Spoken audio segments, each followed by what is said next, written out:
29. O primeiro com relação às legitimidades do controle de constitucionalidade concentrado. O segundo e o terceiro é análise a respeito da legitimidade do Ministério Público em matéria de processo coletivo, que é muito importante esse assunto, muito relevante esse assunto, quanto ao Ministério Público e a legitimidade no processo coletivo. Não é? Bom,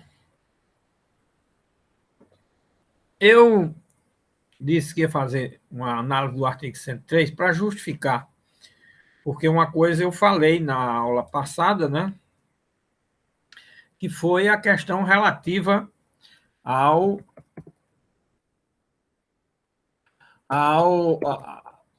fato de que até a Constituição de 88, nós não tínhamos no sistema jurídico brasileiro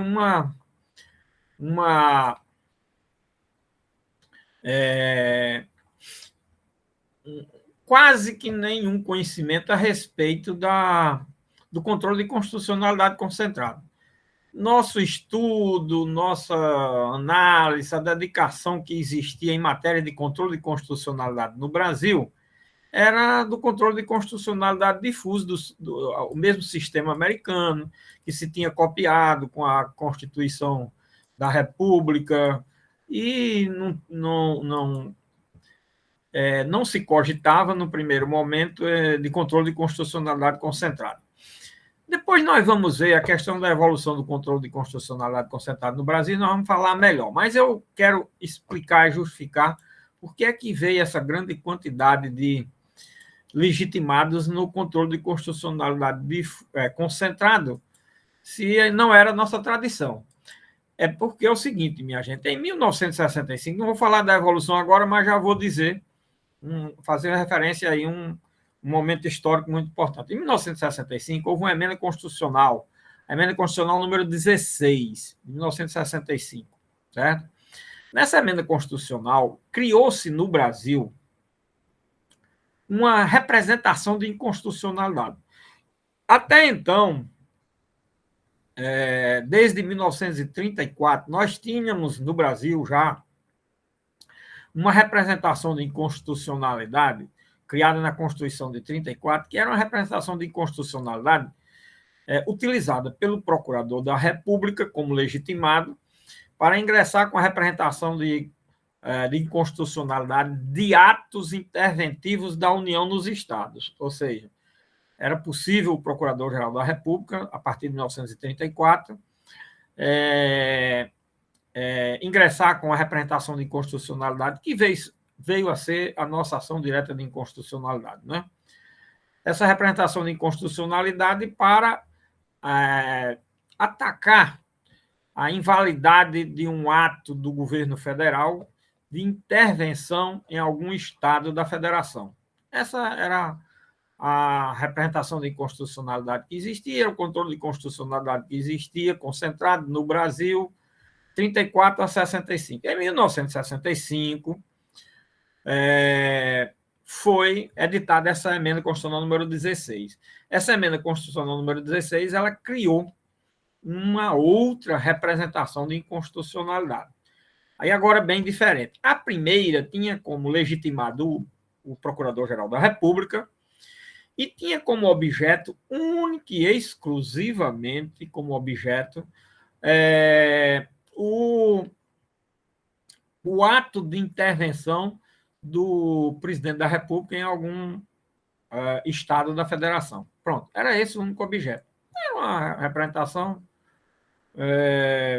de difícil utilização, não sei nem se no curso da história ela foi utilizada alguma vez no Brasil, mas em 1965 criou-se uma representação de inconstitucionalidade cujo objeto agora aí passou a ser diferente. Era leis e atos normativos genéricos, uma lei infraconstitucional e atos normativos. O que são atos normativos? Sempre nós vamos falar muito essa linguagem aqui, essa expressão. Atos normativos são decisões administrativas, que tem efeitos com relação a certa quantidade de pessoas, a determinados grupos, categoria ou classe, como é, por exemplo, uma decisão do CONCEP aí na universidade, como é uma decisão de um tribunal de justiça, de um tribunal federal, em termos de regulamento de uma matéria a respeito do funcionamento ou destinada a servidores públicos, a magistratura, etc. Então, esses são os atos regulamentares ou decretos, portarias, nos casos de competências de órgãos que tenham essa competência, principalmente o presidente da República, ministros de Estado que possuem competência regulamentatória através de decretos, portarias, instruções normativas, atos e etc. Bom, então, em 65 foi criada essa representação de inconstitucionalidade, que poderia ser atacado em qualquer lei, qualquer ato normativo. Imagina, isso é uma verdadeira revolução. Só tinha um detalhezinho. O único legitimado era o Procurador-Geral da República. Isso implicava em quê? Isso implicava o seguinte: o Procurador da República só ingressava com uma representação de inconstitucionalidade de uma lei que incomodasse o próprio presidente, que incomodasse o executivo. Se o Congresso fizesse uma lei que o executivo achasse que ela era inconstitucional e que estava atrapalhando o exercício das atividades do executivo, para vocês verem que essa história de interesse e briga entre poderes não é nova, não. Isso é a vida inteira. Desde que existe a divisão dos poderes, que existe isso, minha gente. Não é de hoje. Não, agora tem momentos históricos que é mais intenso, né? Quando está havendo mais harmonia política dos comandos, mais ou menos, mas quando não está, as coisas ficam muito conflitantes. Essa é uma realidade. Bom, aí constatou-se, só que naquele momento histórico, 65, logo depois da edição com a vinda da Revolução, em 64, em 65 estava se preocupado com o que iria acontecer, ninguém se preocupou com essa representação naquele momento histórico, não houve nada. Aí, em 1968, veio aí sim, piorou a situação, aí foi que não se falou. Mas quando foi por volta da metade da década de 70, 75, 76, entre 76 e 78, principalmente, e mais acentuadamente em 78, que se começou a falar sobre abertura política, anistia, eram os movimentos, vamos dizer assim, da época, eram os discursos da época, né?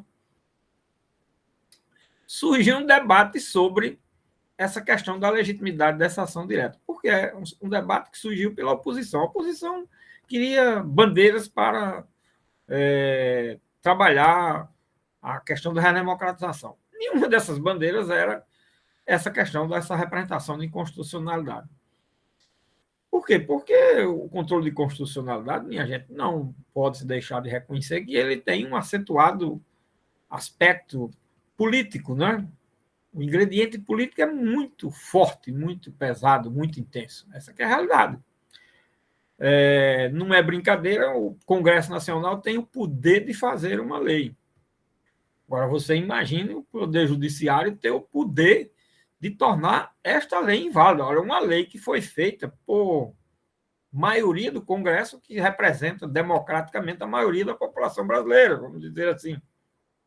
Tá? E um órgão com 11 ministros, essa é uma briga que a gente vê hoje muito intensa, chega e diz que essa lei é inválida.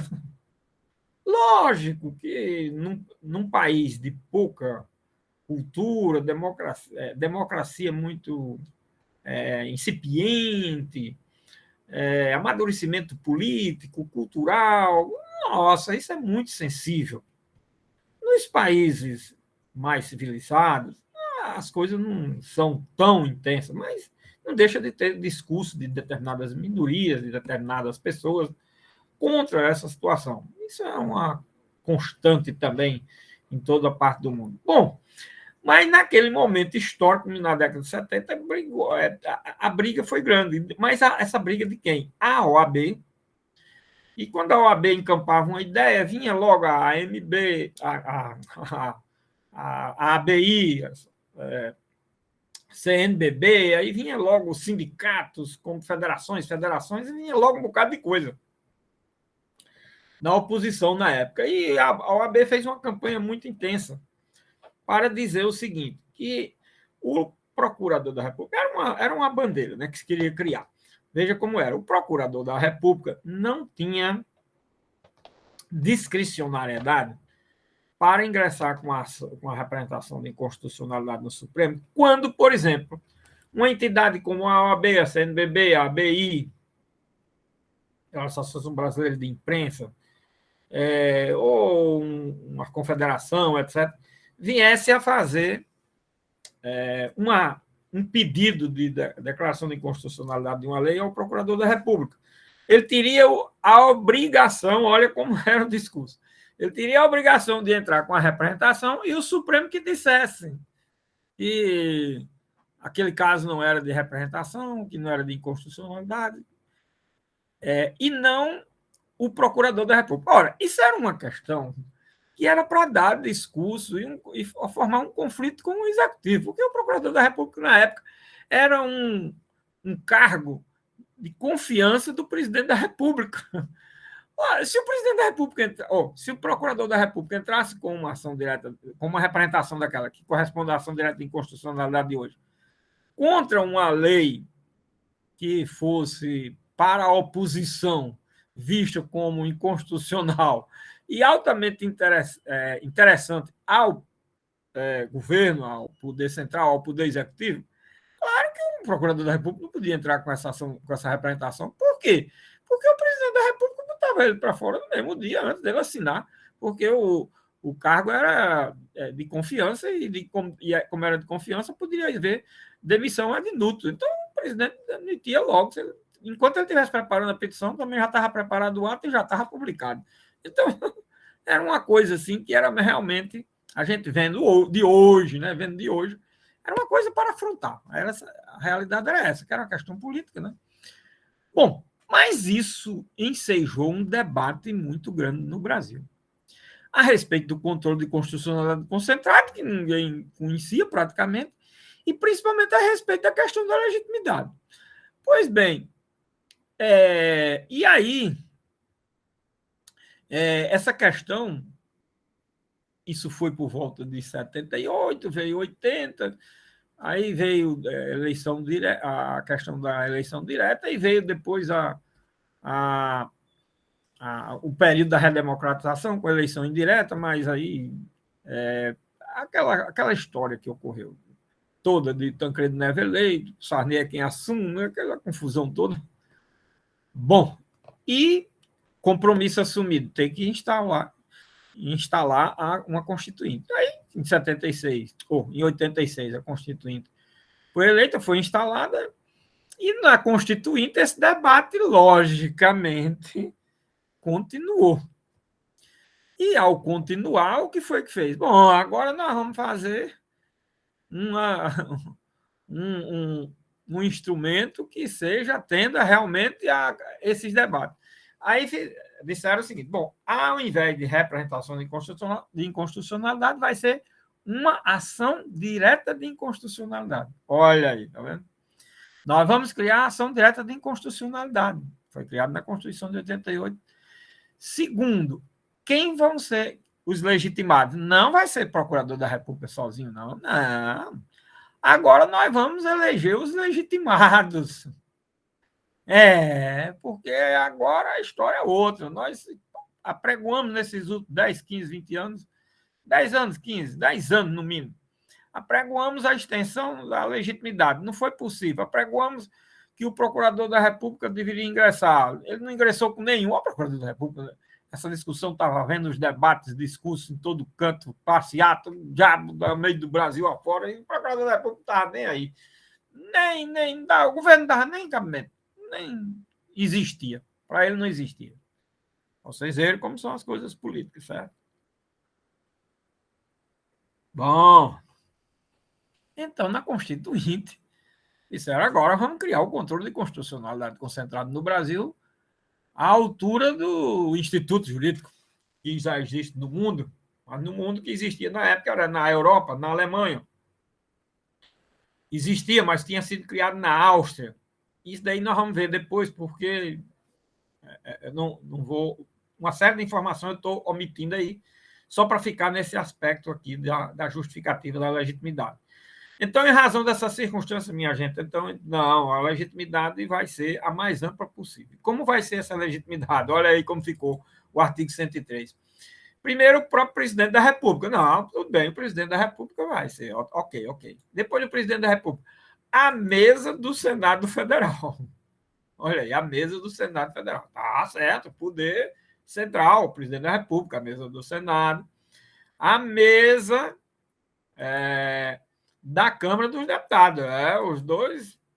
Os dois picos do poder da República, logicamente, tem também o direito dentro do Legislativo e do Executivo. E mais quem? A mesa de Assembleia Legislativa ou da Câmara Legislativa do Distrito Federal. Pronto, só aí nós temos 27 legitimados. Estão vendo? Os estados da federação, as mesas de 27, não, 54, né? Não, aí são as mesas das assembleias, né? São as mesas das assembleias ainda. Né? E da Câmara Legislativa. E mais, o governador do estado, o governador do estado do Distrito Federal, também são legitimados. Olha aí. E mais, o Procurador-Geral da República, que tinha, o Procurador-Geral da República já tinha, claro, vai continuar. Mas dá poderes também aos estados, à federação. Os estados tinham que ter. Então, o governador, mesa de assembleias. Olha aí. Só aí já temos 60 e tantos legitimados. Imagina aí. Mas quem veio também? A OAB, o Conselho Federal da OAB. Ora, a OAB que tinha encampado toda a campanha, tinha feito o maior, levantado a maior bandeira nesse sentido em todo o Brasil, bem uns 10 anos, onde podia fazer um discurso, um comício, uma passeata, fazia sobre o assunto, olha aí veio também como legitimado. Quem mais? O partido político com representação no Congresso Nacional, ora, claro, aqui é poder, é exercício de poder, é exercício de legitimidade, o representante do povo, o partido político também, olha aí, são 30 e tantos hoje, já vamos para 90 e tantos aí, certo? Legitimados. E mais quem? A Confederação Sindical. Olha aí, as confederações sindicais. Imagina aí são centenas pelo Brasil. Imagina aí quantos. Né? E depois, quem mais? O que o Constituinte chamou de. Deixa eu ver aqui. De entidade de classe de âmbito nacional. Ora, o que é entidade de classe de âmbito nacional? A entidade de classe de âmbito nacional aí ficou sendo, na realidade, as associações. A nomenclatura que foi utilizada é como se fossem as ordens, entidade de classe de âmbito nacional, e as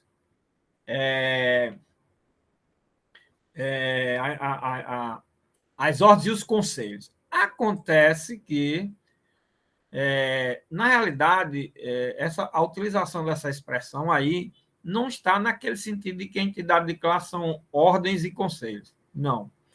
Entidade de classe de âmbito nacional, como está aí, são associações de âmbito nacional. Porque também os conselhos, eles não são, em regra, nacionais, eles também são regionais. Né? Tem esse detalhe. As ordens são regionais, tem sempre o federal e os regionais. Mas aí só as de âmbito nacional, mas não foram as entidades de classe mesmo. Entidade de classe é entendida associações, na realidade deveria ser essa denominação. Associações de âmbito nacional. Bom, exemplo de associações de âmbito nacional. A Associação dos Magistrados Brasileiros, a AMB, certo? A Associação dos Juízes Federais tem em todo o Brasil, a Associação dos Procuradores Gerais da República tem em todo o Brasil, certo? Então, onde se configurar uma hipótese de uma associação que tenha comprovação de que ela existe em todo o território nacional, em todas as unidades da federação, mas sendo uma associação nacional, certo? Aí nós estamos diante de uma entidade de classe. Ou seja, aqueles segmentos sociais ou representativos, ou aquelas entidades representativas de determinados segmentos sociais, que participaram daquele momento histórico dos debates a respeito da legitimidade do Procurador da República na representação de inconstitucionalidade da emenda 16, eles passaram a ser, com a Constituição Federal de 88, legitimados desta ação. E aí estava o controle de quê? Do poder central com a sociedade civil. Onde era o poder central? Presidente da República, Procurador-Geral da República, mesa de Câmara, mesa de Senado, mesa de Assembleia Legislativa, governador de Estado, pronto. Aí é o lado do poder. E o lado da sociedade civil? OAB,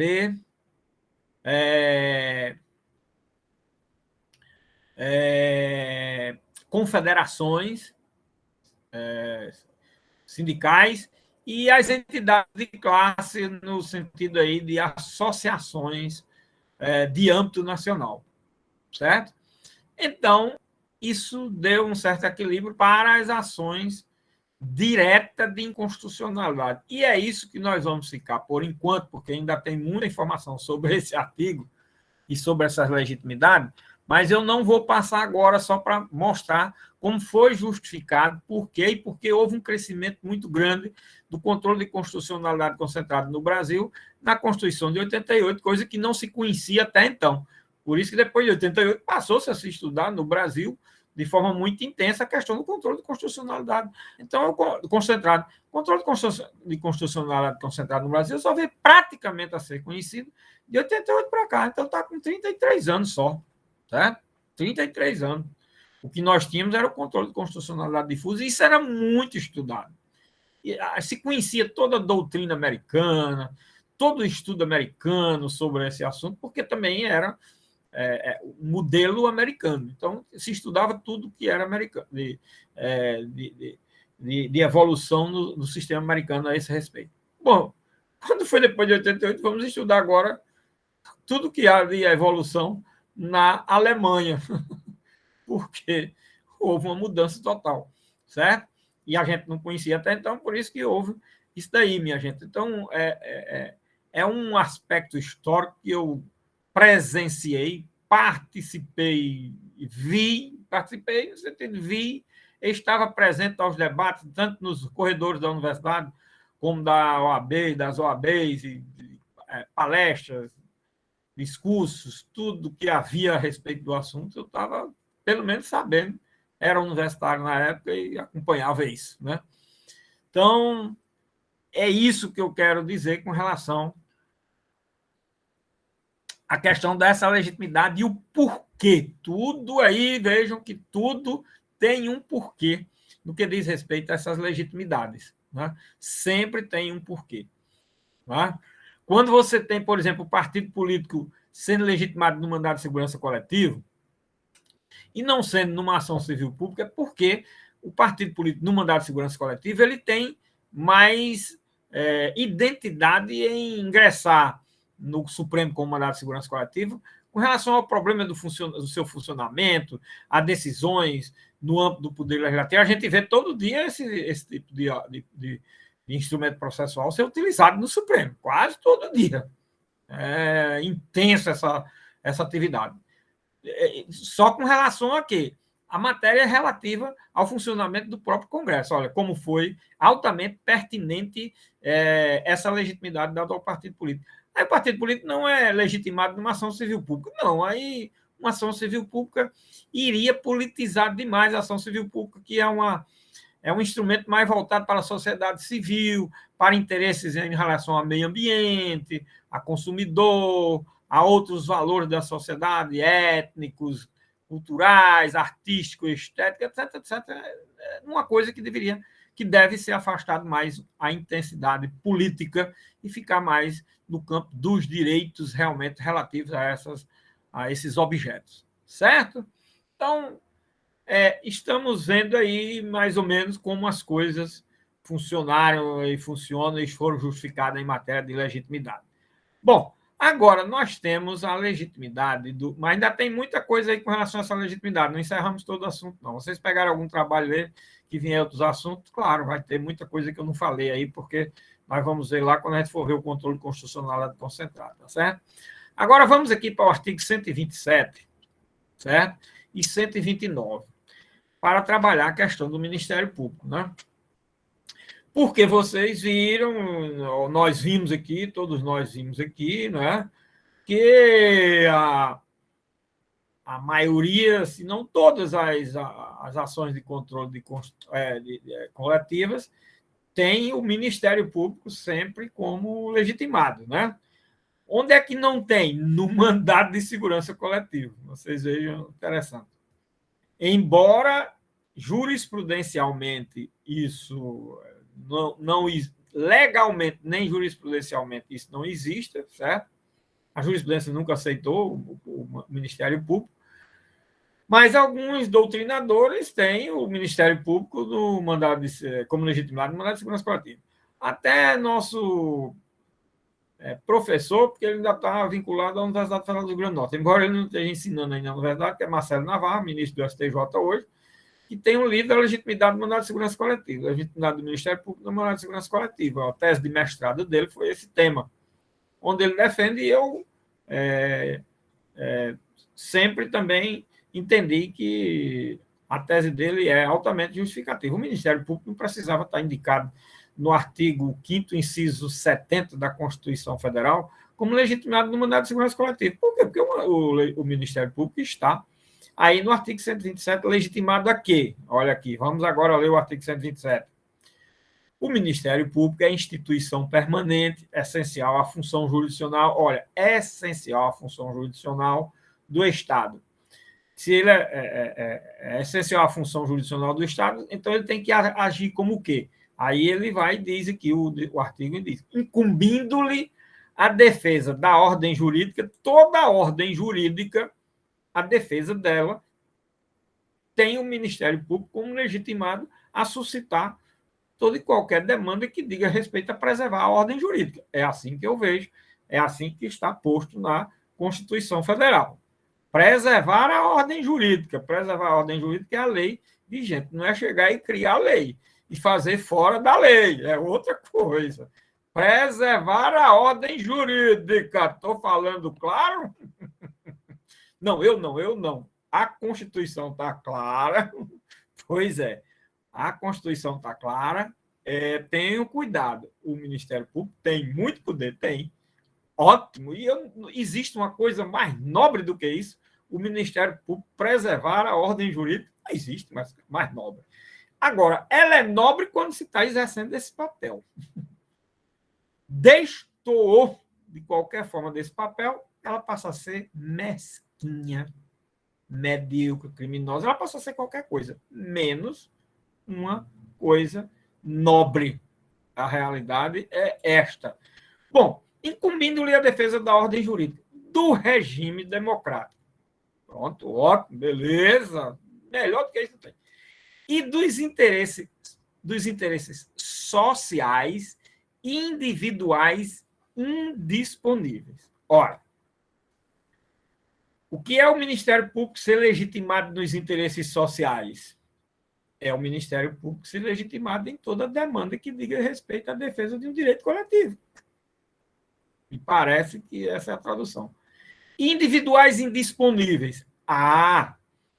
Olha a leitura que eu faço. Individuais indisponíveis são direitos realmente individuais, não são coletivos. É um só direito. O Ministério Público pode ingressar em juízo quando esse direito individual for indisponível. O que é um direito individual indisponível, professor? Bom, esse direito individual indisponível são exatamente aqueles que, principalmente no Código de Processo Civil, tem a previsão do Ministério Público sempre atuar como custos legis. Como é que o Ministério Público atua como custos legis? Principalmente nos casos de defesa da ordem jurídica, que é o que está no artigo 127. Não é isso? E em processos que haja interesse da coletividade, em regra. E é legitimado nas ações coletivas. Porque se ele é legitimado, se ele incumbe a defesa dos interesses sociais, ele só pode fazer a defesa dos interesses sociais se for na condição de legitimado das ações coletivas. Certo? E do direito individual indisponível? Bom, do direito individual indisponível é individual, pode ser só de uma pessoa. É aquele em que o indivíduo, por uma determinada circunstância da vida, não pode exercer esse direito. Vou dar os 3 exemplos mais comuns que isso pode acontecer. Primeiro, nos casos dos incapazes. Segundo, nos casos dos menores. Terceiro, nos casos dos hipossuficientes. Ah, professor, mas os hipossuficientes, eles têm o defensor dativo. O defensor, a defensoria pública. Tá certo, ótimo, perfeito. Se a defensoria pública tivesse pelo menos em 50% do Brasil. A defensoria pública não tem nem 20% do Brasil, minha gente. Essa que é a realidade. Nem de Estado, nem de União, nem juntando tudo, não dá 30% na defesa das pessoas. Essa que é a realidade. Por exemplo, o Rio Grande do Norte tem 160 municípios. Tem bem 100 ou cento e tantas comarcas, quase 100 comarcas ou cento e tantas comarcas, não sei mais quanto tem hoje, mas deve ser quase 100, se não for 100. Quantos defensores dativos tem? Pelo menos um em cada comarca. E uma cidade como Natal e Mossoró, só um iria ser suficiente? Olha aí. Então, minha gente, não tem. Aí, isso hoje, 33 anos depois da Constituição de 88. Agora, vocês imaginem naquele momento histórico. Naquele momento histórico não tinha nem defensoria pública ainda. Então, a defensoria, o Ministério Público era quem fazia o papel de defensor dos direitos indisponíveis de menores incapazes e dos, principalmente, hipossuficientes. Porque se não fizesse, não tinha ninguém do Estado para fazer. E é incumbência, é ônus do Estado. Certo? Por isso que, por exemplo, o Ministério Público, o Procurador-Geral da República, na época, o Procurador-Geral da República e as Procuradorias Gerais da República, elas funcionavam como Ministério Público Federal e como advogado da União. Isso para defender a União, porque não tinha quem defendesse. E quando era pobre, incapaz ou menor, o Ministério Público também. Certo? E eu me recordo de me recordo bem porque eu fui promotor de justiça no estado do Rio Grande do Norte, concursado. Passei em 1982, eu ingressei no Ministério Público do Estado, e naquela época tinha sido ditada uma lei complementar recentemente. Essa lei complementar era a febre do momento, que era a lei orgânica do Ministério Público na época, certo? Essa lei orgânica do Ministério Público era a lei complementar 40. Se vocês quiserem fazer uma pesquisa depois, olha, essa lei ela já disciplinava com relação ao Ministério Público, que veio depois para a Constituição. Isso era em 1982. Essa lei é de 81, 82, lei complementar 40. 81, 82. Logicamente, ela está revogada, né? Pela Constituição, pelas leis orgânicas do Ministério Público depois da Constituição e tudo. Mas naquela época, e eu tinha estudado muito essa lei, porque eu fiz o concurso do Ministério Público, conhecia. Como eu conhecia, quando ingressei no Ministério Público, eu passei a atuar no Ministério Público de acordo com essa lei. E muita gente estranhou na época, porque eu ajuizava determinadas ações que antes o Ministério Público não fazia isso. E aquele povo do Ministério Público já estava 20, 30, 40 anos lá dentro, tava, de 14 de dezembro de 81, tá vendo? Isso,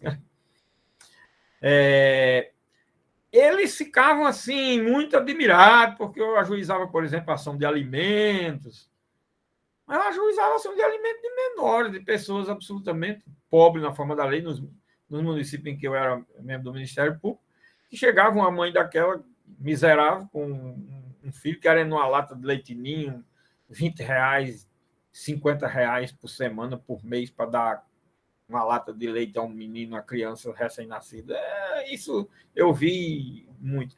E eu chegava na corregedoria, quando eu trazia os relatórios mensais, e o corregedor ia ajuizando ações de alimentos.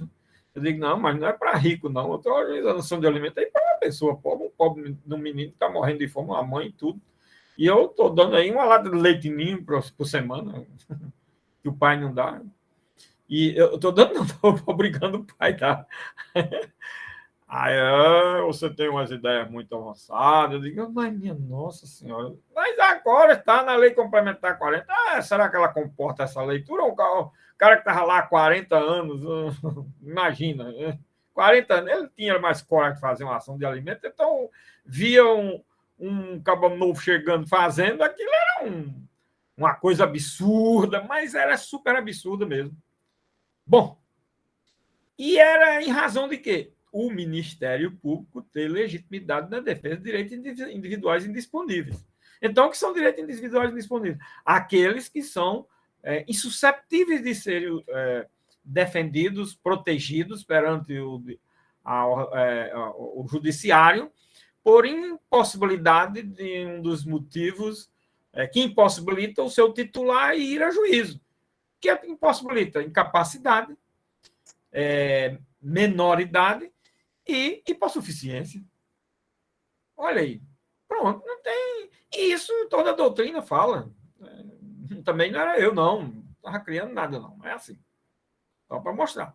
Só precisa que a gente tenha que saber. É por isso que eu digo: direito não se sabe por osmose. Direito a gente só sabe se for para cima para estudar. Esse aqui é o dilema. Certo? Então, minha gente, esse direito individual indisponível aí é um direito individual mesmo, tá certo? Bom, por que eu estou falando tanto isso? Vamos ver agora, eu vou justificar por quê. Vamos ver agora o artigo 129, que também trata, no capítulo que trata do Ministério Público, né? E diz, são funções institucionais do Ministério Público, inciso 1, inciso 2, inciso 3, promover o inquérito civil e a ação civil pública. Olha, o inquérito civil e a ação civil pública, que já existiam no momento da Constituição, essa redação é original, certo? E existia por força da lei civil pública, a 7347, que ainda que está em vigor, que é de 85, aqui era em 88, né? Pegou e aquilo que já existia no âmbito da lei ordinária, o Constituinte constitucionalizou e fez o quê? Disse: o Ministério Público é legitimado para promover o inquérito civil público e a ação civil pública. A fim de quê? De proteger o patrimônio público e social. Olha, a ação civil pública. Então, a ação civil pública, o que a ação civil pública tiver de objeto, o Ministério Público é um dos legitimados. E para a defesa da proteção do patrimônio público e social, do meio ambiente e de outros interesses difusos e coletivos. Aí vem aqui essa situação. Diz defesa dos interesses sociais, do meio ambiente e de outros interesses difusos e coletivos. O legislador, tanto o legislador ordinário como o legislador constituinte, vou explicar aqui questão de técnica legislativa. Eles gostam de utilizar, principalmente no Brasil, né? Que nossos textos legais eles não são muito sintéticos, não são principiológicos.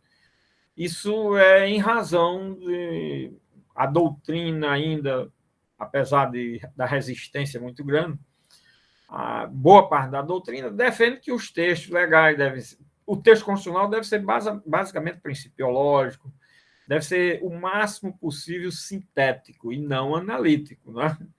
Mas tem outra corrente que diz, não, os textos de uma lei, e principalmente de uma Constituição do Brasil, imagine, principalmente da Constituição, tem que ser o mais analítico possível, a fim de que fique esclarecido, a fim de que se tenha a visão dos direitos, se saiba o que o legislador, o constituinte está dizendo.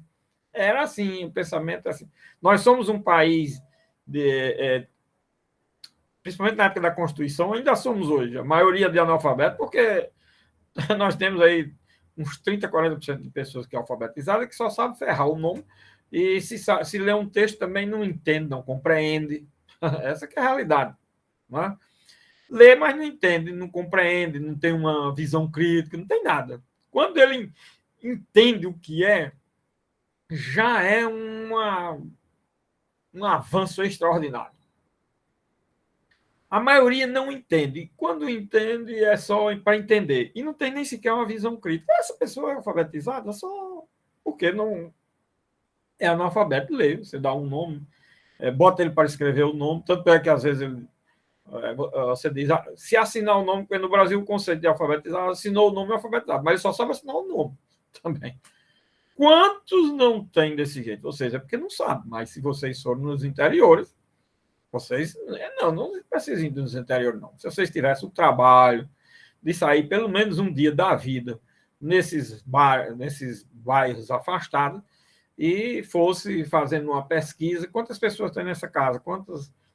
Tem tantos, tem 10. Aí hoje não. Os mais novos, mas os mais velhos, com 40, 50, 60, 70 anos, 80, que hoje já tem muita gente com 80 anos. Né?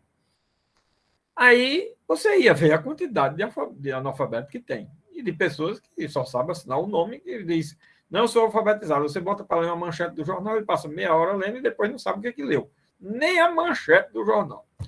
Então, é assim. Isso, eu estou falando da capital, né? Imagine o restante do Brasil e do mundo. Imagine aí um norte do país, imagine o nordeste, no interior, e vai por aí fora. E olha que nós temos aí uma população representativa, de 18%, 30%, não sei quanto da população brasileira nesses lugares. 20%, 30% da população brasileira. Então, olha, nós temos que ver essas situações todas, tá certo? Então,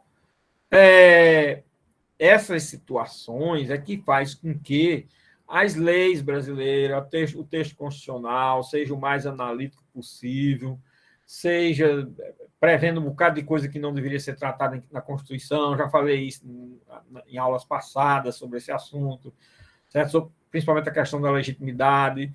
E aqui você veja. E uma das técnicas que o legislador usa em razão dessa situação do texto ser analítico é querer dizer uma coisa que deveria dizer de forma sintética e dar o exemplo e depois fechar da forma sintética. Esse inciso 3 do artigo 109 é um exemplo típico. Esse inciso 3 era para ele dizer o seguinte: promover inquérito de serviço público e ação civil pública dos interesses e direitos, podia até dizer interesses ou direitos coletivos. Pronto, acabou, era isso. Não precisava mais de nada. Mas não, ele foi disse, interesses para a proteção do patrimônio público e social. Ora, o que é a defesa do patrimônio público e social? É um direito coletivo. E para a defesa do meio ambiente, ora, o que é o meio ambiente? Uma espécie de direito coletivo. Aí depois interesses e direitos coletivos. Interesses difusos e coletivos. Por que o Constituinte botou difusos e coletivos aí? Sabe por quê? Porque o Constituinte, ele, nos debates ocorridos, tinha aquelas pessoas preparadas e que sabia que no mundo os direitos coletivos já estavam divididos. Olha aí. Não sei se tinha estudado isso, não, mas se ouvia falar. E isso era suficiente, porque o Congresso é cheio de professores, de advogados, juristas, assessorando os parlamentares. Então, eles já sabiam. Aí chega a assessora e diz: olha, bota aí, deputado, senador, direitos difuso e coletivo, porque esses dois direitos já são conhecidos na doutrina internacional. Isso não tem no Brasil, mas então era o que era conhecido já naquele momento e é ainda a divisão que existe no mundo dos direitos coletivos. Eu não expliquei isso, não quero que, inclusive, caia na prova. Tá vendo por que tem que cair na prova? É para poder a gente entender, saber, dominar. E não é para fazer a prova, não, é para saber. Agora, eu boto na prova que é para dar uma oportunidade da gente ficar repetindo, porque o conhecimento em matéria de direito você tem que repetir 200 vezes para se convencer. Ah, é isso mesmo. Termina sendo isso. É assim, porque a gente aprende, tá certo? Depois vocês vão me dizer se é ou não é. Bom, bom, minha gente. Então, como era conhecido, aí botou. Mas não, era para ele botar só coletivo, porque coletivo, do jeito que o constituinte ou o legislador dividisse os direitos no Brasil, poderia ser coletivo, difuso, individual, homogêneo, o que fosse, estava dentro do conceito principiológico. Certo? Mas não. Ainda utilizou, além de difuso e coletivo, que não precisava dos dois, ainda utilizou dois exemplos de espécie de direitos coletivos. É brincadeira, mas é assim. O problema não é esse que eu acho. O problema é que, mesmo sendo assim, quem lê, e menos sendo do curso de direito, se não for explicado isso, ele não sabe o que está significando esse inciso. Esse aqui é o problema. Estão vendo aí por que eu estou falando? Porque mesmo que você seja uma pessoa formada em direito, se não tiver sido explicado isso, e quantas pessoas formadas tem, não sabe desse detalhe. Não sabe de técnica, não lê o texto, não sabe as virtudes, os defeitos, as técnicas legislativas, a forma como se utiliza no Brasil, em outro país, não sabe. Isso é uma coisa que é dada em introdução ao direito, um professor, não sei se chegou a falar nisso, quando fala, por exemplo, o meu professor de introdução ao direito, ele falou sobre isso. Olha, essa questão de técnica legislativa, isso é muito complicado, cada país tem um, no Brasil tem isso. E para vocês terem uma ideia, no Brasil nós temos uma lei complementar, não me recordo o nome agora, mas nós temos uma lei complementar para disciplinar a técnica legislativa. Como é que elabora um texto de lei? Para vocês terem uma ideia. Mesmo com essa lei, também às vezes sai tudo cheio. Aliás, o que menos se cumpre essa lei no Brasil pelo próprio parlamento que fez para ele. Um bocado de coisa que é verdade nessa lei, nas leis sai. Exatamente em sentido contrário que o parlamento fez para ele, que é quem faz a lei. Vocês veem como são as coisas nesse mundo. Certo? Muito bem, minha gente. Por que é que eu estou falando tudo isso, professor? Tem uma justificativa? Não é só para entender e para botar na prova também, não. Sabe por quê? Porque isso vai ter reflexo na prática, na jurisprudência. Me diga uma coisa, por essa leitura que eu fiz aí, alguém pode me dizer aí se o Ministério Público não é legitimado em alguma ação civil pública? Alguém poderia me... Eu dou 1 minuto. Se ninguém responder, eu penso que a unanimidade está aceitando que ele é legitimado em toda ação civil pública. É ou não é?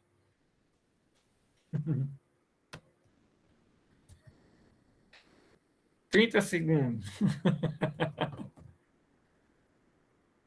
Ninguém vai responder que não é, né?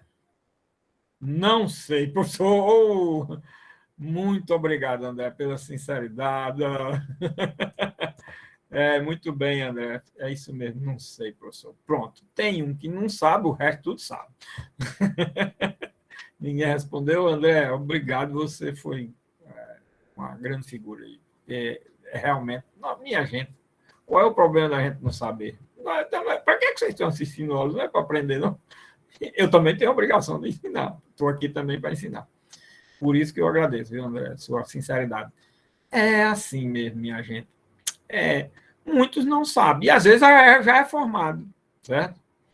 E outros fica em cima do muro. Não sabe, mas eu não vou dizer se eu não sei, nem que sim, nem que não. Pronto. Pois é, por esse dispositivo da Constituição, na minha concepção, utilizando o texto constitucional.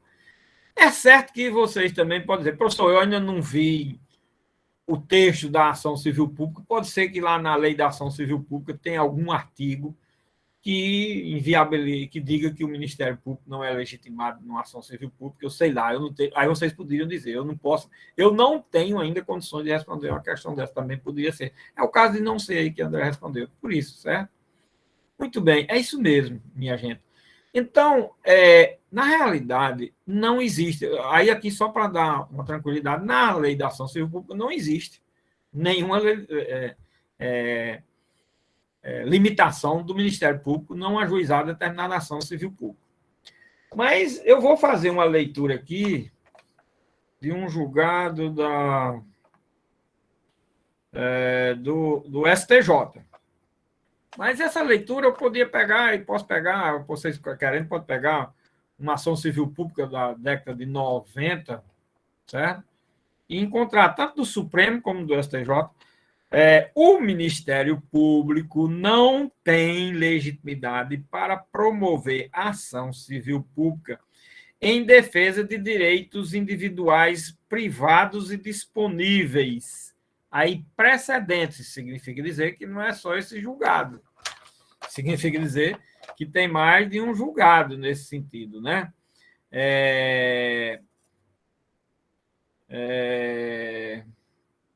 Outro julgado. O Ministério Público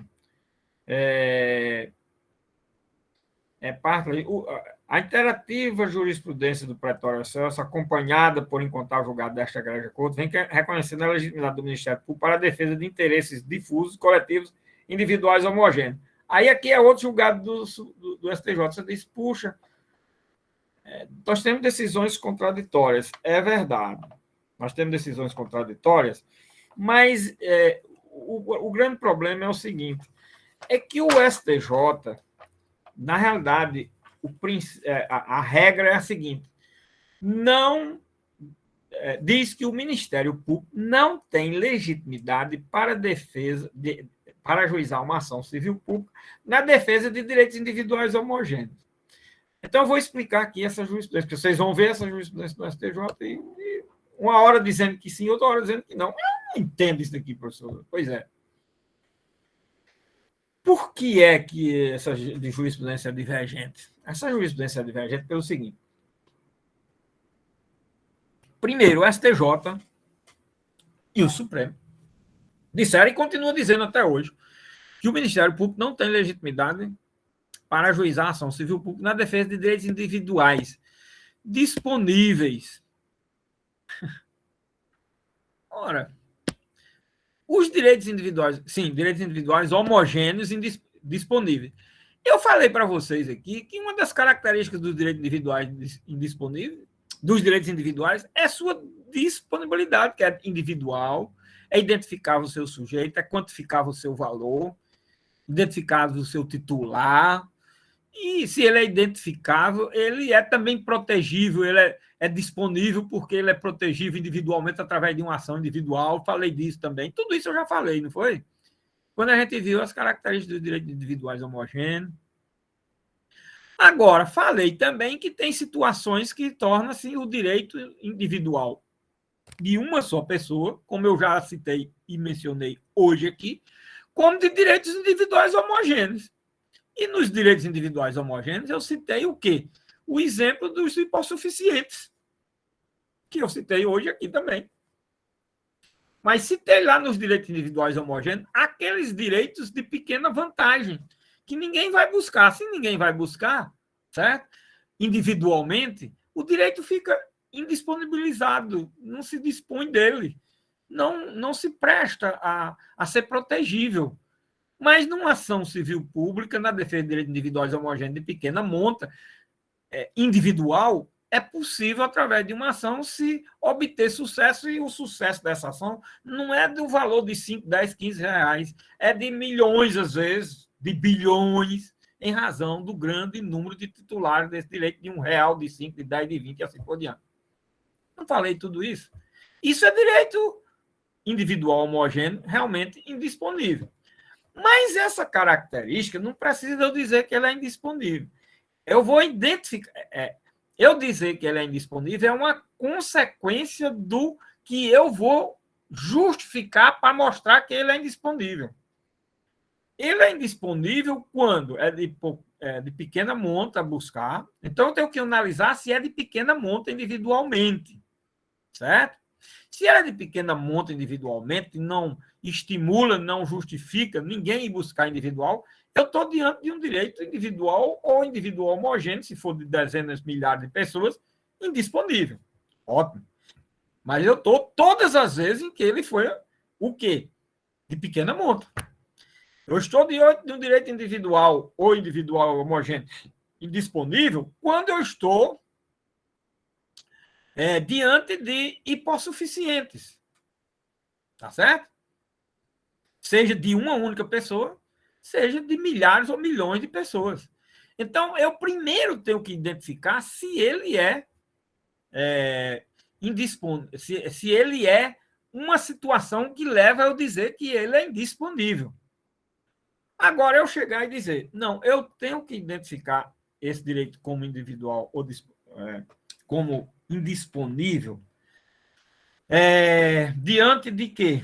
Aí foi a jurisprudência trabalhou a ideia de que esse direito é indisponível utilizando essas expressões do artigo 127 da Constituição Federal. Eu vou ver se eu acho aqui outro julgado.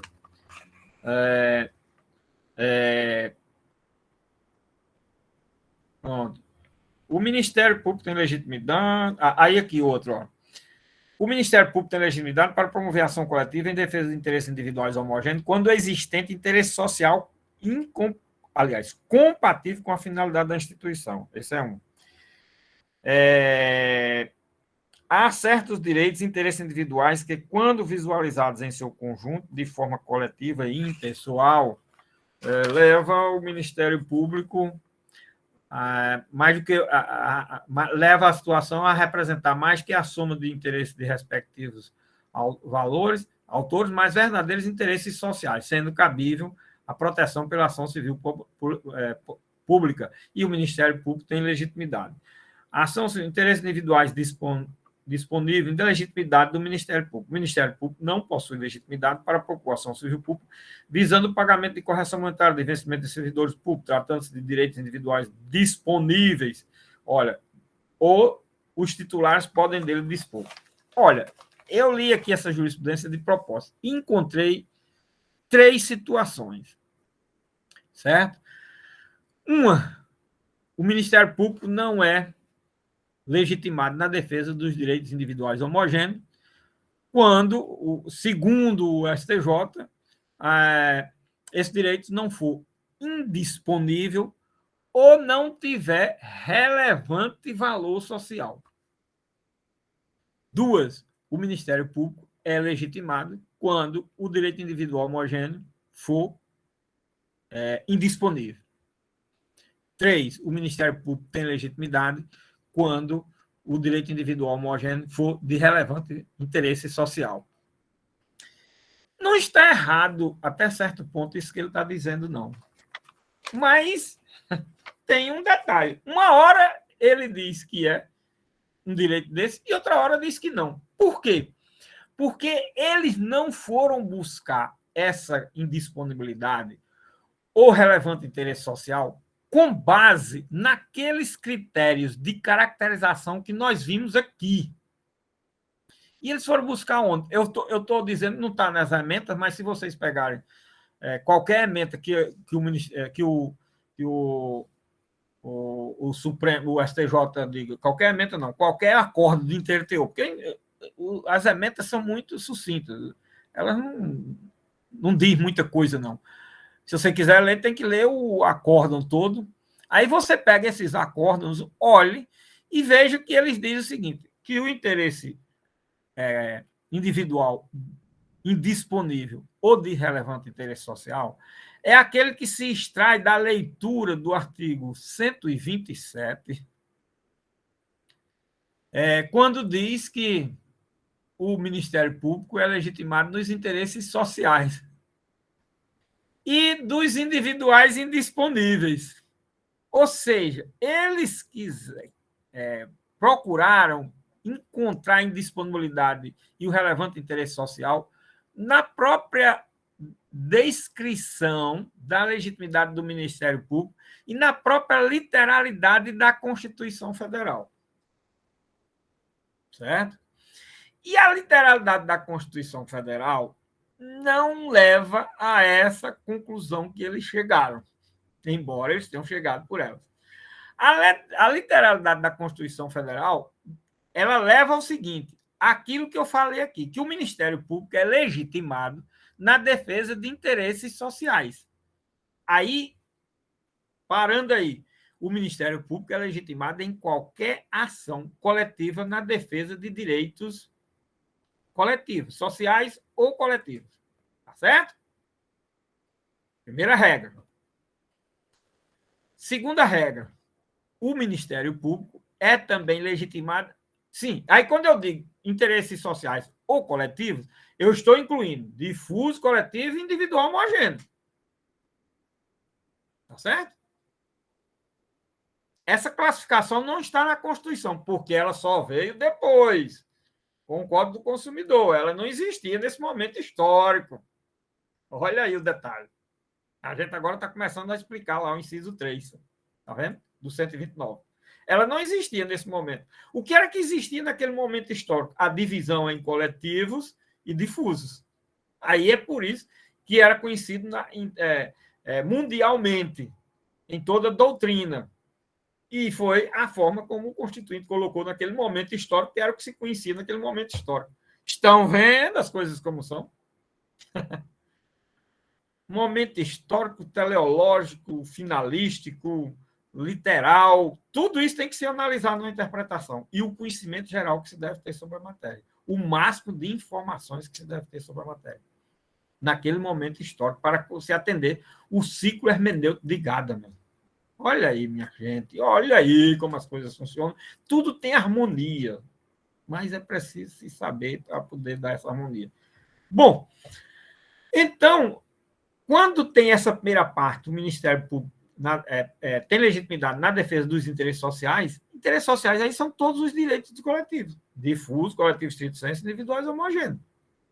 E o outro, individual e indisponível. Por que o Constituinte deu, como eu falei? Porque naquela época tinha muitos direitos individuais indisponíveis que não tinha quem defendesse, a não ser o Ministério Público. E o Constituinte, mais do que tudo, que o Constituinte é brasileiro, vem de todas as regiões do país, sabia e sabe, continua sabendo ainda hoje, que daqui que a Defensoria Pública fosse criada para todo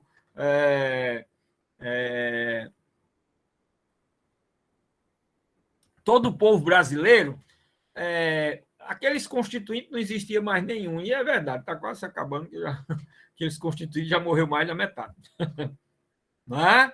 Então, vocês vejam o que significa isso. Sabia-se que o Ministério Público ia passar, ainda vai passar, olha, já foram 33, e eu ainda digo que daqui a 50 anos o Ministério Público ainda tem esse papel em algum lugar do Brasil, de trabalhar determinados direitos individuais só de uma pessoa que é indisponível.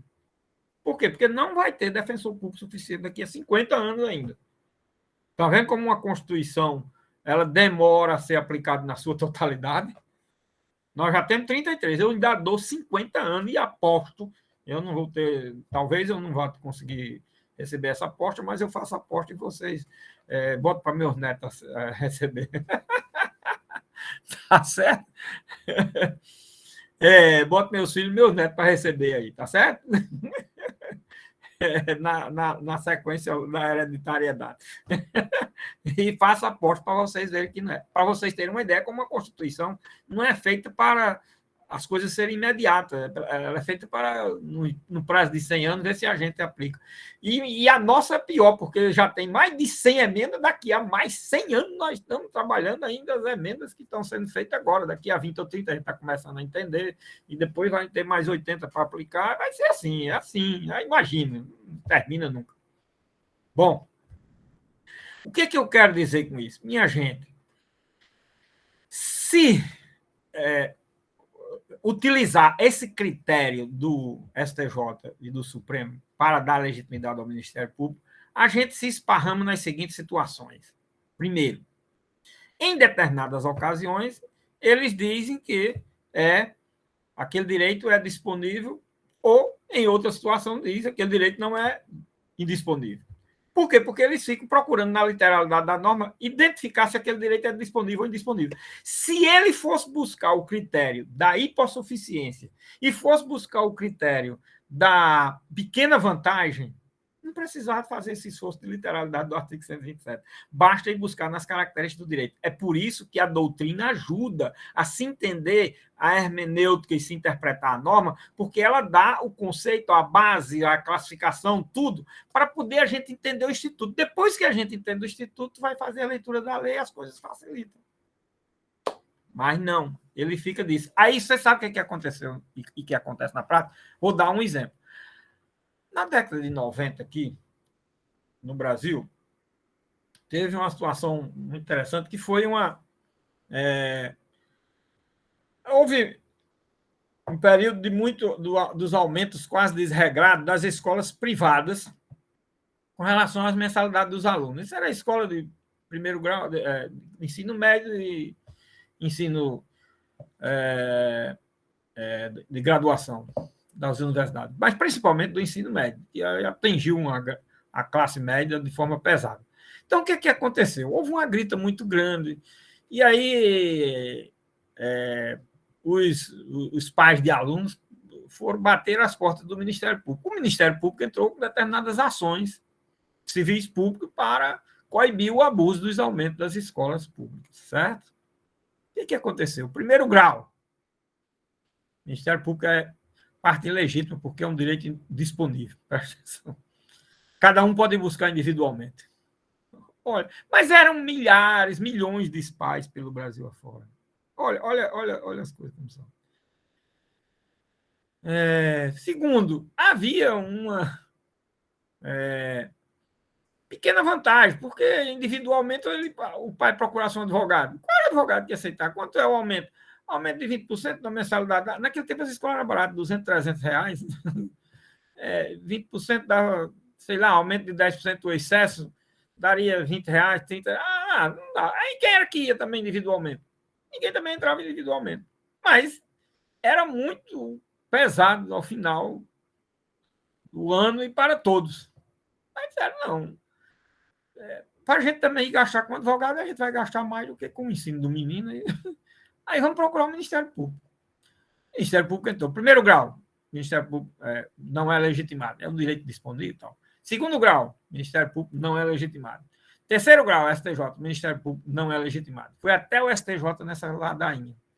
Quando chegou no STJ, aí, num caso lá de uma ação, o Ministério Público insistiu, foi ao Supremo, e o Supremo conheceu do recurso extraordinário.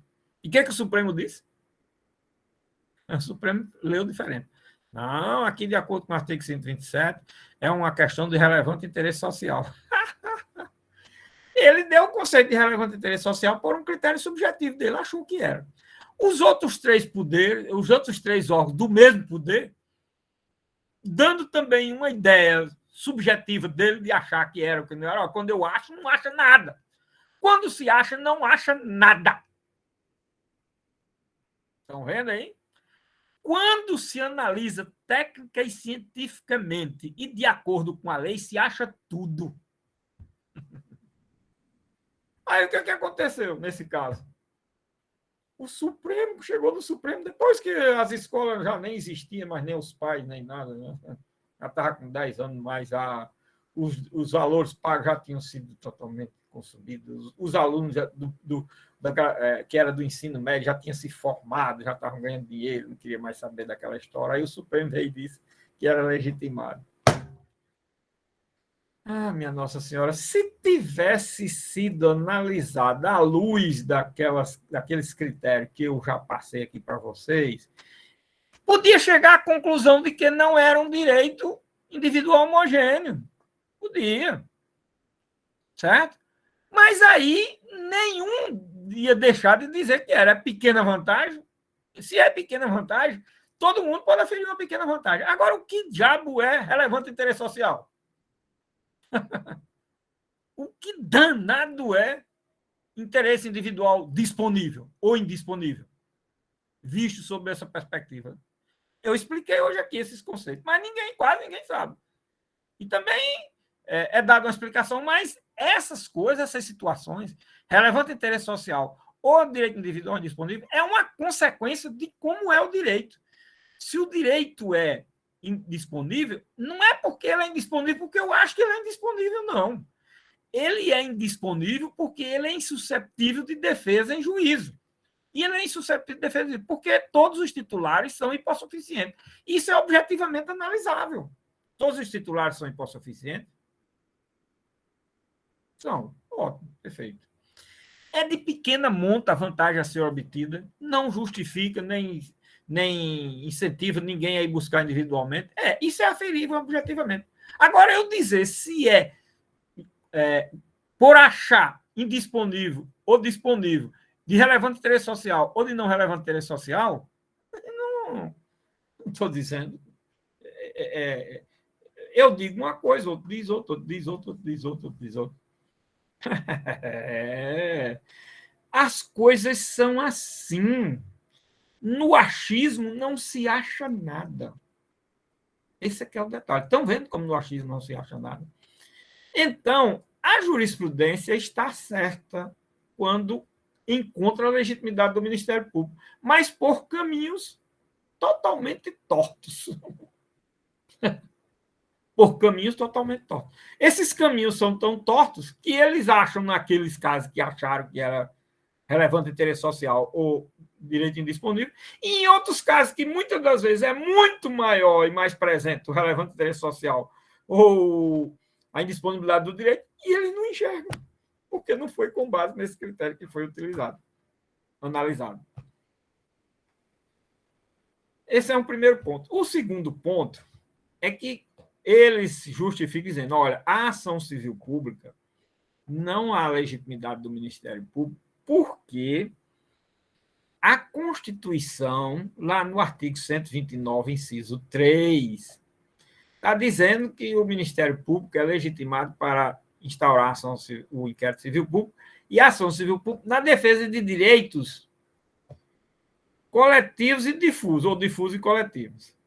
Essa daí é que é ridícula. Olha, essa daí é a total e absoluta ignorância em processo coletivo. Quem diz isso são os ministros do Supremo e do STJ. Está vendo como eles são ignorantes em processo coletivo? E eles não sabem que o Constituinte utilizou essa expressão aí, porque na época a doutrina no mundo inteiro era o que conhecia em matéria de direitos coletivos. O Brasil não sabia de nada, que o Brasil não estava nem aí sabendo. Ninguém nunca tinha, na porta de uma faculdade, nunca tinha nem se ouvido falar em direitos coletivos, em direito difuso. Que danado era isso? Eu sei porque eu estava na faculdade e não foi falado. E tinha saído há pouco tempo da faculdade e nunca foi falado. E um assunto desse, se fosse falado, Maria, naquela época, nossa, logicamente ia ser escondido as conversas, mas ia se saber. Quanto mais escondido, mais se sabe. Essa é a realidade. Então, não se falou. E aí, difusos e coletivos ali, no inciso 9, na realidade, deve ser lido porque é direitos coletivos de qualquer espécie. E depois vai ser incluído individual homogêneo. Mas você olha o artigo 1º da Lei da Ação Civil Pública, tem vários exemplos de direitos coletivos e difusos, inclusive, e tem um inciso que diz coletivos e difusos, transpôs do artigo 129, inciso 3, para o texto da lei, na Constituição de 88. É verdade. Mas quando foi com o Código do Consumidor, em 1990, foi transposto o individual homogêneo através do artigo 21 da Lei da Ação Civil Pública. E aí entrou no coletivo lato sensu. O individual homogêneo entrou para o coletivo lato sensu. E aí não se pode dizer que a ação civil pública também não tem como objeto os direitos individuais homogêneos. Mas ainda se continua buscando justificar se esse individual homogêneo é de valor, relevante valor social ou se é de indisponível, com base em dois equívocos. Na literalidade da Constituição, que diz outra coisa.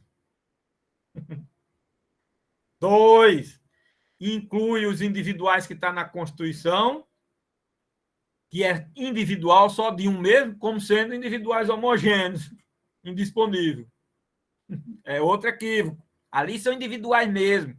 Os individuais indisponíveis, individuais homogêneos, eles estão na primeira parte nos interesses sociais. Tá certo? Então, busca pela literalidade, busca justificar o indisponível quando é não direitos individuais homogêneos, mas sim direitos individuais, né? Esse aqui é o grave, grande equívoco.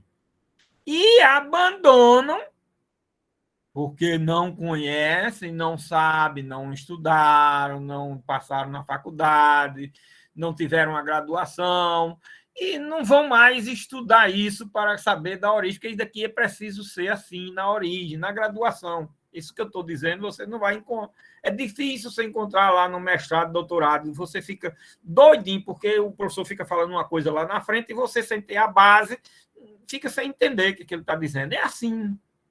É assim também. Nós temos no Brasil uma mania de fazer mestrado e doutorado. Quando chega o mestrado e doutorado, os professores têm de mestrado e doutorado principalmente, na faculdade.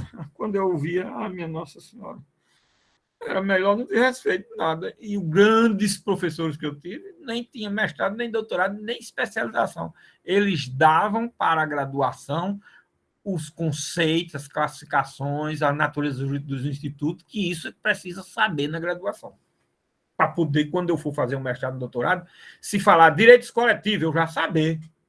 Não precisa de explicar cada coisa, porque eles não vão ir, não é para explicar lá isso, mas eu só posso saber disso na graduação.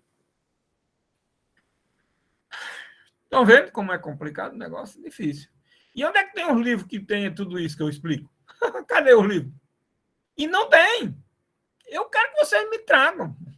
Me tragam. E os livros que só traz 3, 4 classificações, características, e eu anoto 15. E se eles só indicam 3, 4, 5 características, como é que o ministro do Supremo do STJ, lendo 200 livros desses, vai saber nunca? Agora, eu fui atrás, pesquisei, para poder ensinar o curso e dar a matéria de forma completa, para poder a interpretação sair técnica, científica e escorreitamente, de acordo com o texto da lei, com a compreensão que ele deve ter. Aí eu tive que fazer isso. Não sei se todo professor faria também, não. E se um dia deixar, você vai fazer, não, ainda. Que era para fazer. Entenderam? São essas coisas que precisam ser explicadas, porque é difícil, é tão difícil ser trabalhado na prática o direito, porque não se sabe, não se interessa, não se busca saber as coisas. É preciso saber. E conhecer as expressões, o significado das coisas. A Constituição nunca veio trazer ali direitos individuais homogêneos e indisponíveis. Que conversa? Essa Constituição nem constituinte não passou, nem de longe na cabeça dele. Eram os direitos individuais mesmo disponíveis, até porque não se conhecia direito individual e indisponível, individual homogêneo naquela época, que só veio a ser classificado no Brasil em 90, na lei, e ninguém conhecia tecnicamente, cientificamente, que não tinha estudo nenhum. Até hoje, de 1.800 faculdades, não tem uma dúzia que tenha processo coletivo. Como é que se sabe? Continua mesmo a ignorância.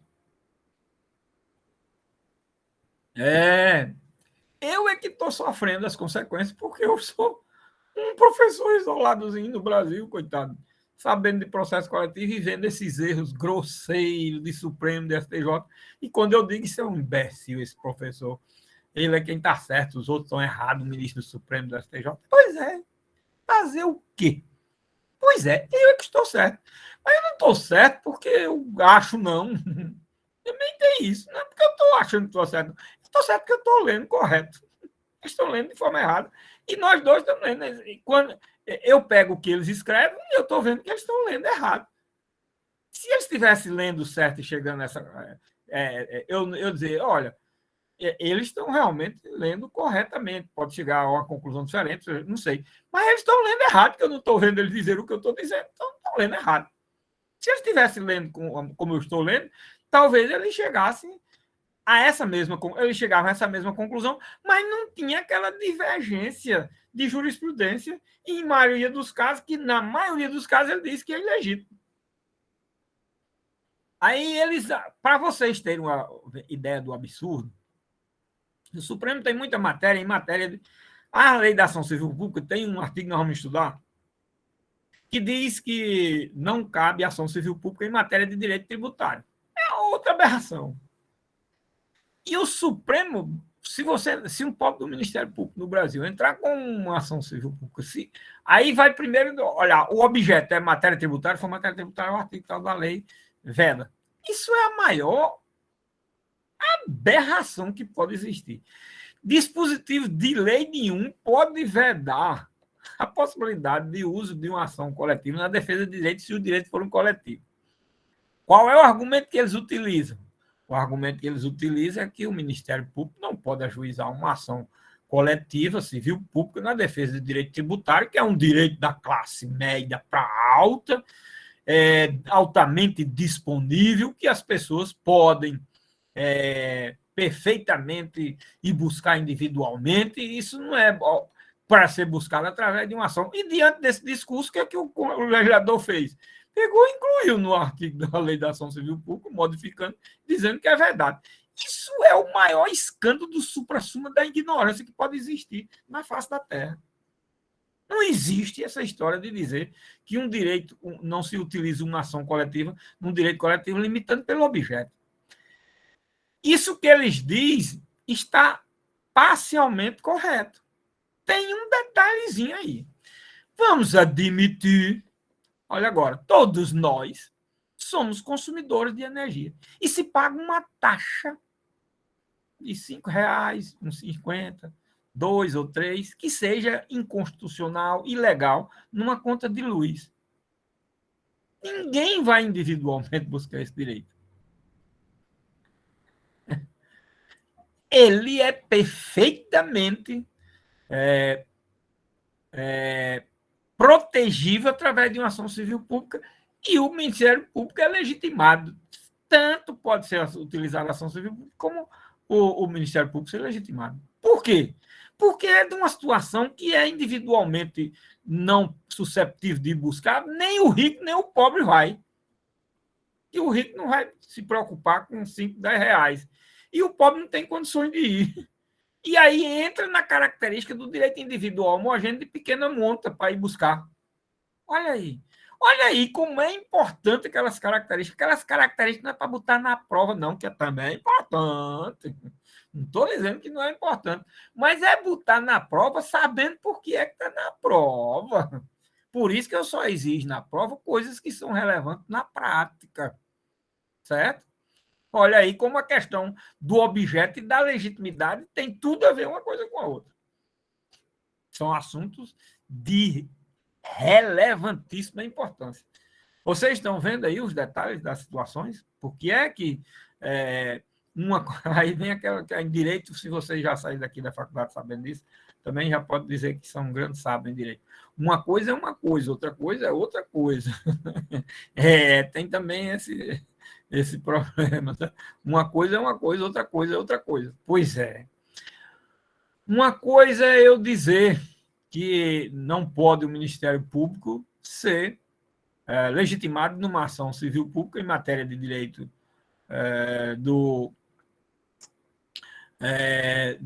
tributário, porque os valores são expressivos todos os valores de quem daquela situação jurídica, e os titulares não são hipossuficientes. Aí realmente não cabe ação civil pública, mas não precisa estar na lei isso, não. Eu vou saber pela natureza do direito, eu não vou identificar e o direito como individual homogêneo. Certo? Porque eu não vou ver essa característica nele. Certo? Eu vou ver, talvez, outras características. Mas, professor, olha, a questão da homogeneidade existe, foi só de um ato? Existe 10 características, mas tem uma ou duas das 15 que não estão presentes. Pronto. Aí nós não temos realmente como buscar esse direito. Certo? Tem esse aspecto. Por isso que essas características todas são importantes. Porque se faltar uma ou algumas, eu mato a charada de não existir a possibilidade da ação ou do Ministério Público ser legitimado pelo que está lá analisado diante do caso concreto. É isso, minha gente. Agora, eu botar na lei que é proibido, pronto, eu proíbo tudo e proíbo nos direitos coletivos que são altamente necessários ter uma ação civil pública. E o legitimado ser o Ministério Público também. Estão vendo como é interessante? É preciso que se entenda isso, minha gente. É muito, muito importante, muito interessante, muito relevante isso na prática. Isso vai influenciar os direitos, as relações jurídicas, as nossas obrigações, os ônus e bônus das relações jurídicas. Influencia, isso é grave. Viola os direitos, atinge direitos. Aí, nesses casos, por exemplo, que o Supremo STJ diz isso, pronto, acabou. Isso aí ninguém vai buscar, de pequena monta, ninguém vai buscar e fica o direito sendo violado mesmo. Não, ele tem natureza tributária, não pode por ação civil pública. Minha gente, isso é manifestamente inconstitucional. Nós estamos diante de um direito coletivo e diante de um direito coletivo, a Constituição, logicamente, não deixa de ser viabilizado um direito desse.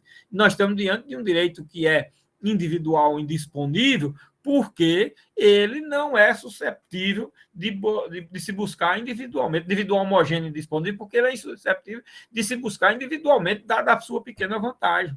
É certo que os titulares são pessoas até que têm condições, mas ninguém vai, porque não vai. E o direito não pode ficar sendo violado constantemente, e a sociedade toda sofrendo as consequências de uma violação de uma norma que é inconstitucional, e quem está usufruindo, recebendo os seus milhões por mês, e quem está pagando sem ação para fazer, porque não vai encontrar um advogado nem ninguém para fazer, e o judiciário dizer que esse direito não pode ser buscado porque a natureza dele é tributária. É brincadeira. É brincadeira. Olha, tá vendo? Minha gente, a gente saber das coisas é horrível. Sofre que não é brincadeira, viu? Sofre. Minha gente, não é brincadeira, não. Vocês estão por fora, estão pensando que a vida é fácil. Bom, minha gente, eu queria muito que vocês fizessem alguma pergunta, dissessem, professor, eu não entendi alguma coisa que você falou, tal. Eu não sei se eu fiz entender a leitura do 127, do 129, inciso 3, por que é que o Constituinte botou ali? Por que é que eu digo que numa ação civil pública o Ministério Público pode buscar direito individual homogêneo, na forma do inciso 3, quando o inciso 3 do artigo 129 só permite o direito difuso e o coletivo? É preciso se saber a parte principalmente histórica, a parte sistemática de sistematização das normas, certo? A terminologia, certo? A compreensão dos institutos, a terminologia utilizada, a interpretação, primeiro, que se deve dar teleológica da leitura do artigo 127 e a capto e o 129, inciso 3, você veja que nessa análise que eu faço, eu mexo com vários métodos de interpretação e o máximo de informações possível que o Instituto pode do Instituto pode se extrair, não pela compreensão que eu acho que deve ter o artigo tal, mas sim pelo que a ciência do direito já nos passou de informação para a gente entender o Instituto Jurídico e o conceito. Entenderam aí como as coisas são? Assim, elas são assim. Bom, aqui, professor, não, eu não sei, professor, nessa perspectiva, o que tem prevalecido na jurisprudência a respeito das redações presentes no artigo 1º, parágrafo único? Não, a jurisprudência, no que diz respeito à jurisprudência, ela tem sido totalmente no sentido contrário. Se tiver natureza tributária, não cabe ação civil pública para veicular pretensões que envolvam tributos, contribuições previdenciárias, o Fundo de Garantia por Cento de Serviço, ou outros fundos de natureza institucional, cujos beneficiários podem ser individualmente determinados. Olha, eles vedaram porque diz que é individualmente determinado. Meu amigo, se fosse desse jeito, não cabe nenhuma ação civil pública, nenhuma ação civil de direito individual homogêneo, porque todos são. Olha como eles não sabem o conceito do direito individual homogêneo. Todo direito individual homogêneo, os beneficiários podem ser individualmente determinados, identificados. É uma das características. Ele bota numa lei o contrário. Meu Deus do céu. Olha, nem legislador, nem Supremo, nem ninguém sabe. Olha aí. Isso é ignorância total e absoluta do que é o direito coletivo. É brincadeira. Estão vendo aí? Estão vendo. Olha aí. Aí eu pego um dispositivo desse, eu mato a charada por isso aqui. Quando eles são determinados, individualmente determinados, meu amigo, todo direito individual homogêneo, ele tem essa denominação por isso. Estão vendo aí que aberração é? E o Supremo e o STJ acolhem um dispositivo desse. Quando o dispositivo afronta até o conceito do que é o direito individual homogêneo. Aí, logicamente, se você parte dessa premissa e o direito tem outro, logicamente o dispositivo nunca vai se casar. O dispositivo com a minha leitura.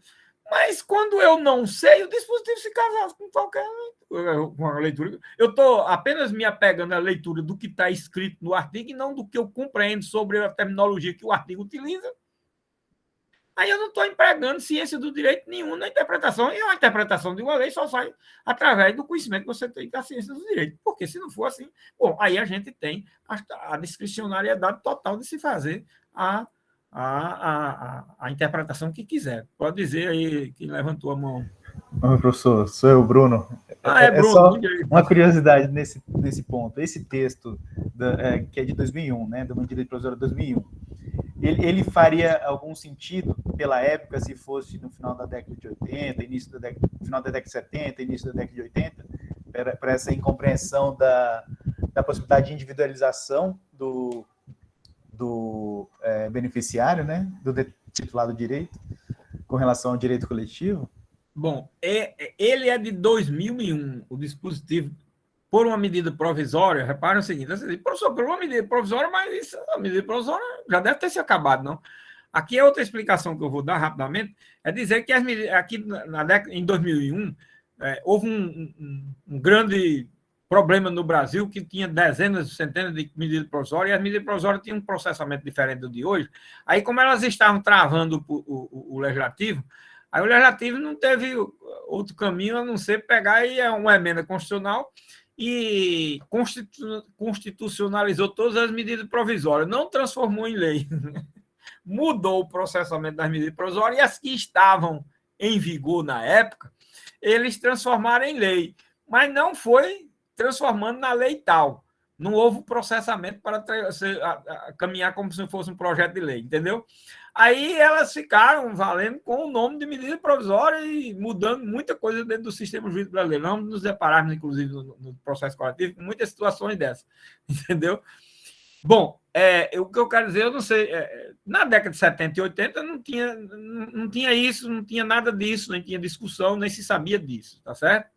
Então, nesse período aí, não. As coisas só começaram a surgir em 85, com a Lei da Ação Civil Pública. A Lei da Ação Civil Pública, em 85, quando ela nasceu, e prevaleceu até 90, entre 85 e 90, ela só era na defesa de direitos difusos mesmo. Ela só existia para direitos difusos e também não tinha a ação para defesa de direitos individuais homogêneos, não. Ação nenhuma, não tinha nada. Porque a ação na defesa de direitos individuais homogêneos ela só nasceu em 90 com o Código do Consumidor. Entendeu? E aí levou para a ação civil pública a amplitude do objeto, incluindo os direitos individuais homogêneos.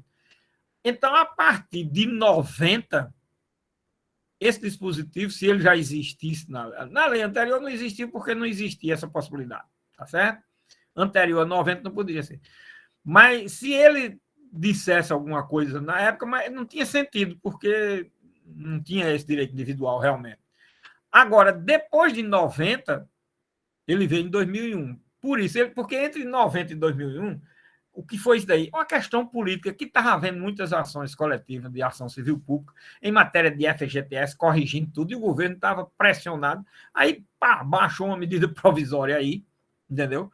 E essa medida provisória para vedar isso, para ver se dava um freio no judiciário. Sabendo que o judiciário ignorava o processo de direito coletivo e que ignora até hoje, principalmente o STJ e Supremo, eu trabalho com a ignorância, tá certo? Eu estou dizendo que é ignorância porque eu trabalho com a ignorância, porque se não for ignorância, então é má fé. Eles estão fazendo de propósito, por uma questão eminentemente política. Aí a aberração é maior. Eu trabalho com uma aberração menor. Apesar de vocês acharem que eu sou um crítico muito aceito, não. Eu estou trabalhando com a melhor das intenções, achando que eles são ignorantes. É melhor ser ignorante. Porque se for de propósito, para atender um interesse político, aí é cretinice, canastrice, tudo que for de ignobiabilidade, de ignobiabilidade, exatamente. De ignóbil que a pessoa possa ser na face da terra, para mim, para um magistrado ser desse jeito, por decidir por questão política, decidir por questão de interesses pessoais, por isso, para mim, esse magistrado é um criminoso e um cretino, tanto quanto qualquer outro bandido de pior qualificação que você tiver. Pronto, só isso, só acho isso. A vida inteira achei.